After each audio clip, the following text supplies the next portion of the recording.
It is late afternoon in Sunset City. The sun punctuates the colors of the buildings. The cars on the streets are outnumbered by the people on the sidewalks as they stroll and window shop.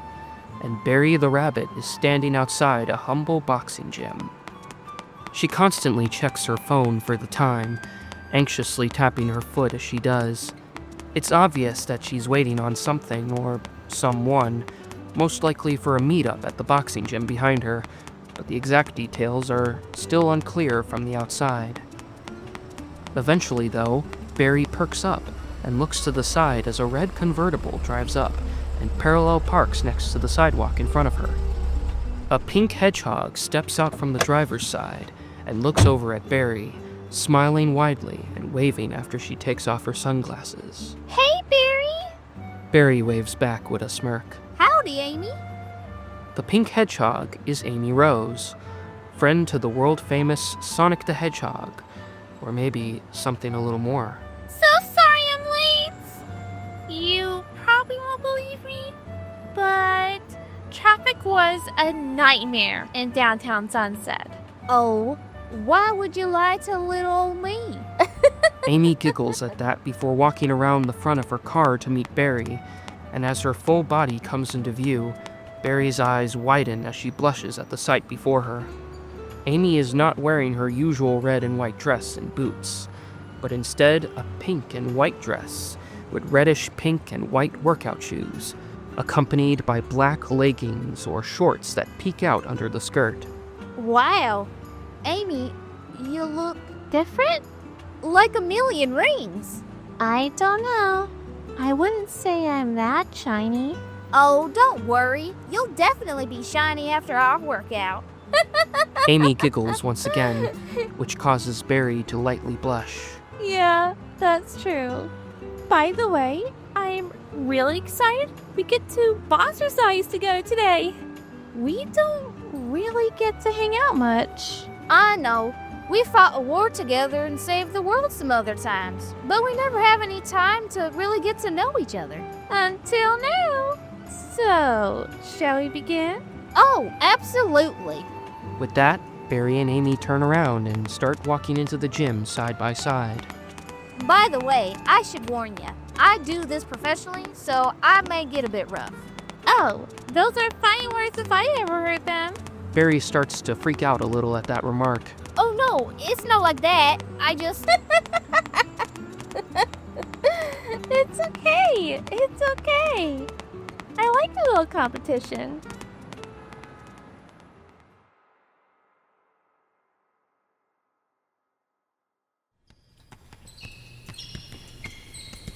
It has already been a while into Berri and Amy's boxercise session, and they are currently taking turns punching focus mitts.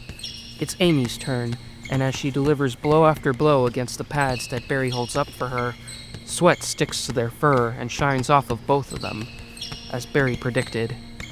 As they talk to each other, they pant for breath in between each word. Come on, isn't that all you got? I'm having a hard time believing you're actually able to use your Pico hammer.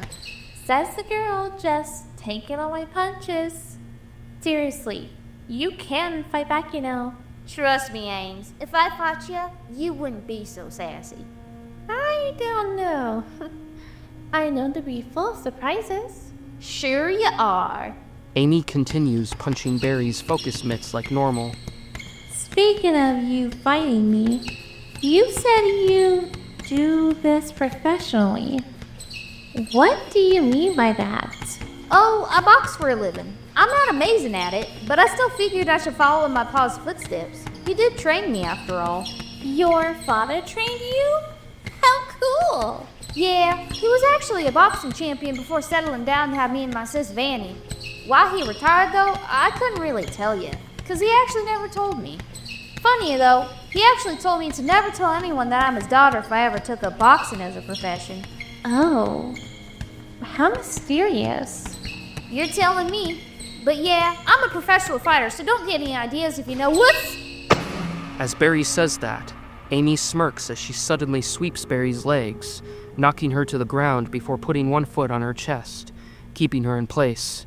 As Amy continues to smirk, Berri looks up at her, her blush returning and deepening. You were saying? Berri doesn't say anything at first, trying to process what just happened. Though, once she does, she smirks as well. I stand corrected. Or, I sit corrected. Both of them laugh before Amy helps Berri up, with them then stopping to rest as they walk over to a bench. Also, speaking of your sister, I can't believe you're Vanilla's sister and Cream's aunt. I mean, no offense, but you look nothing like them. Oh, that's easy to explain. Fanny and Cream get their looks from our pa, and I get my looks from our mama. Huh. I guess that makes sense. Both of them sit down on the bench next to each other, with them reaching for their water bottles to sip their contents. Still, I think Cream is lucky to have an aunt like you. Someone who knows how to fight, but loves her very much. Yeah, I guess I do love her a lot. If anything were to happen to her, Berri stops, remembering something as her head lowers and face droops in a frown. Amy quickly understands. Oh, yeah. I forgot that happened. That was a new low, even for Eggman. Turning a kid into a robot soldier? I felt so relieved when you rescued and revived her. Yeah, Vanny was too, and I'm more than happy that Cream's back to normal. Although, some things are just not the same. What happened to Cream changed a lot of things for me. Like what? Like my view of the strangers. Oh yeah, those guys. I'm all for inclusivity and activism and stuff, but I'd be lying if I didn't say they give me the creeps sometimes. You have no idea. Anyway, what do you have to do with them? I used to be one of them ever since high school. My ex pushed me into joining, and I didn't think much of it for a long while. But after Cream got robotomized, I realized how dangerous the strangers talk about adolescent cybernetics really is, and I just couldn't stay with them after that. Since then, I've been speaking out against them with some activism of my own, with some help from my friends, of course.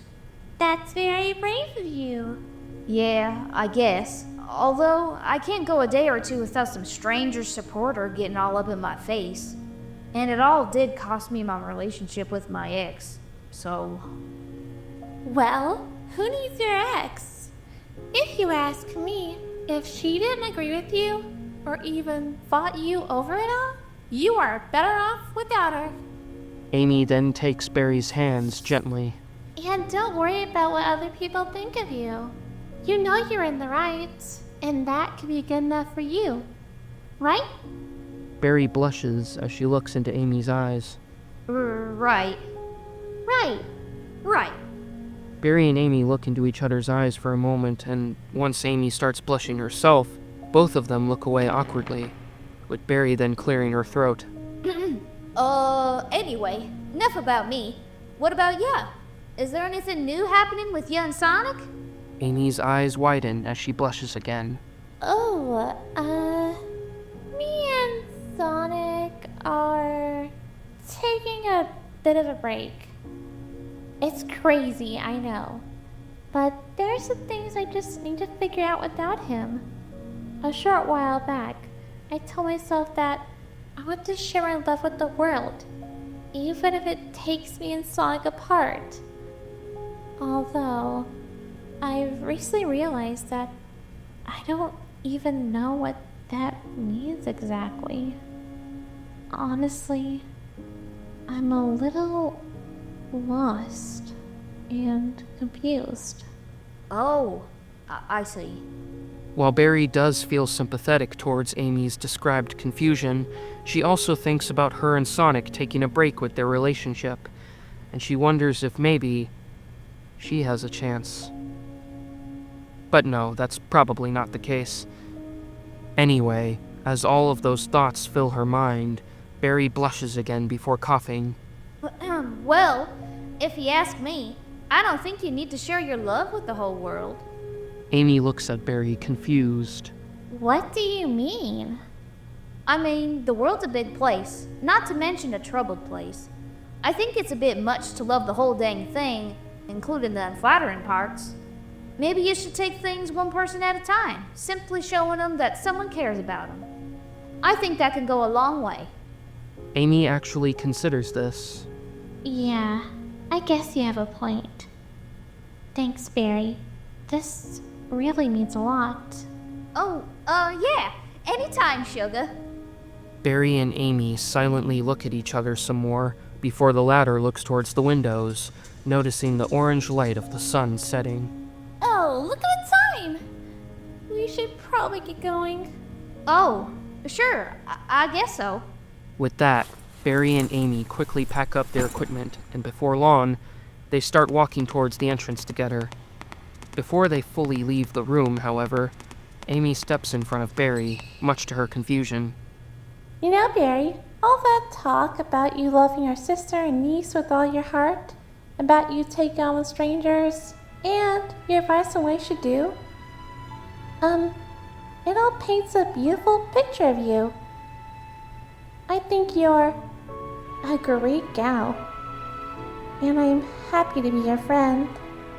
Berri doesn't know what to say, but before she can, Amy suddenly leans in and kisses Berri on the cheek. Berri's eyes widen as she seems to short-circuit, her face glowing bright red as Amy pulls away, giggles, and runs away. Berri just stands there for a bit after Amy leaves, continuing to short-circuit before she finally says something. What? I didn't even get her phone number.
We've engaged enemy forces at Seaside Hill. We can keep them in check, but not for long. We need to get these people out of here! Whole army of dang robots? There are so many of them! Come back in one piece! Taking them both on might be a big ask for the rookie. Sounds like you're our only hope, rookie. We've got this! Keep it up, partner!